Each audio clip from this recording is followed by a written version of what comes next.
మన ప్రభువైన యేసుక్రీస్తు నామంలో అనుదిన దైవ కృపా కార్యక్రమం ద్వారా ఈ దినం దేవుని మాటలు వింటున్న మీ అందరికీ హృదయపూర్వకమైన వందనాలు తెలియజేస్తూ ఉన్నాం. ఈ మాటలు వింటున్న మీకు ఆయన ఉన్నతమైన కృప కలుగునుగాక. ఆమేన్.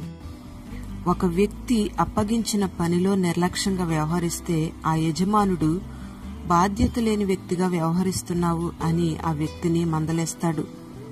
ప్రతి మనిషికి వయసు పెరిగే కొద్దీ వయసుకు తగిన బాధ్యతలు అప్పగించబడుతూనే ఉంటున్నాయి. ఒక దేశానికి సైనికునిగా పనిచేస్తున్న వారు ఆ పనిలో బాధ్యత లేకపోతే శత్రువుల చేతి నుండి దేశాన్ని కాపాడలేరు. ఏది ఏమైనా ప్రతి మనిషికి బాధ్యత అనేది చాలా ముఖ్యం. బాధ్యత కలిగి ఉంటేనే చేస్తున్న పనిలో విజయాన్ని చూడగలుగుతాం. చదువుకుంటున్న నీవు చదువుల పట్ల బాధ్యతగా వ్యవహరిస్తున్నావు. ఉద్యోగం చేస్తున్న నీవు ఉద్యోగం పట్ల బాధ్యతగా వ్యవహరిస్తూ ఉన్నావు. వ్యవసాయం చేస్తున్న నీవు ఆ వ్యవసాయ రంగంలో బాధ్యత కలిగి ఉంటున్నావు. ఈ భూలోక సంబంధమైన ఆశీర్వాదాలన్నిటి మీద బాధ్యత కలిగి నడుచుకుంటున్నావు. మరి దేవుడు నీకొక బాధ్యతను అప్పగించాడు అని నీకు గుర్తుందా? దేవుని చేత పిలువబడిన ప్రతి ఒక్కరికి దేవుడు ఒక్కొక్క బాధ్యతను అప్పగించాడు. దేవుడు నిన్ను గూర్చి ఆలోచన కలిగి నీకు కొన్ని బాధ్యతలు అప్పగించాడు. వాటిలో నీవు నమ్మకస్తునిగా కొనసాగాలి.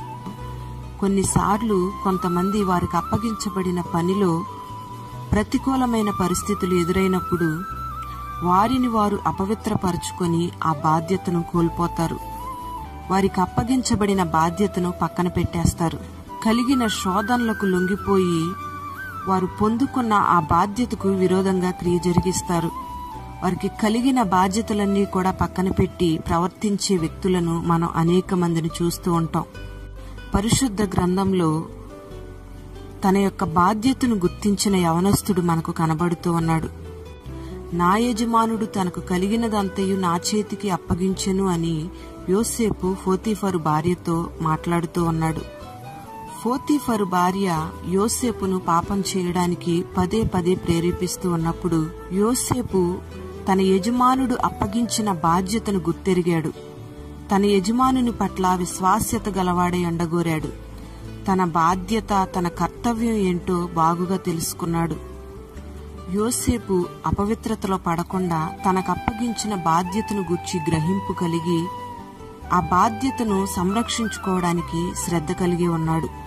యవనస్తుడైన యోసేపుకు కలిగిన అంతటి భయంకరమైన శోధనలో తన బాధ్యతను యోసేపు కాపాడుకోవడానికి గల కారణం ఏమిటంటే దేవుని యందు భయభక్తులు కలిగి ఉండటమే. Praise the Lord. అంతేకాకుండా నేనొకవేళ ఈ శోధనలకు లొంగిపోయినట్లయితే నా యజమానుడు అప్పగించిన బాధ్యతకు, దేవుడు నాకు అప్పగించిన బాధ్యతకు విరోధంగా క్రియ చేసిన వాడనవుతాను అనే తలంపే యోసేపుకు ఈ శోధనలో విజయాన్ని తెచ్చిపెట్టింది. Praise the Lord. ప్రియమైన దేవుని బిడ్డలారా, పరిశుద్ధ దేవునితో కూడా పరలోక రాజ్యంలో ఆయనతో కూడా పరిపాలన చేయబోతూ ఉన్నాం. మరి ఈ లోకంలో ఎటువంటి ప్రవర్తన కలిగి మనం జీవించాలో ఒకసారి ఆలోచన చేయండి. దేవుడు నీకు అప్పగించిన వాటన్నిటిలో నువ్వు బాధ్యత కలిగి ఉండాలి. దేవునికి నమ్మకమైన వ్యక్తిగా ఉండాలి. శోధనలు కలిగినప్పుడు దేవుడు అప్పగించిన బాధ్యతను నువ్వు మర్చిపోకుండా, విడిచిపెట్టకుండా ఆ శోధనలన్నిటినీ జయించి నీ బాధ్యతను నువ్వు నెరవేర్చాలి. అప్పుడే నీ ద్వారా దేవుని నామానికి మహిమ కలుగుతుంది. అప్పుడే యోసేపు వలె దేవుడు నిన్ను అనేకమైన వాటి మీద నియమించి అనేకులకు ఆశీర్వాదకరంగా మారుస్తాడు. ఈ మాటలు వింటున్న నీవు దేవుడు నీకు అప్పగించిన వాటన్నిటిలో నమ్మకస్తునిగా, బాధ్యత కలిగిన వ్యక్తిగా నడుచుకుందువుగాక. ప్రతికూలమైన పరిస్థితులు ఎన్ని ఎదురైనా పవిత్రతను కాపాడుకొని దేవుడు అప్పగించిన పరిశుద్ధమైన జీవితం చేయడానికి బాధ్యత కలిగి ఉందువుగాక. ఆమేన్. ప్రార్థన. పరిశుద్ధుడవైన తండ్రి, ఘనమైన దేవా, నీకు స్తోత్రం చెల్లిస్తూ ఉన్నాం. ఈ దినాన ఈ మాటలు వింటున్న నీ బిడ్డలందరినీ పేరు పేరున మీరు ఆశీర్వదించమని వేడుకుంటున్నాం.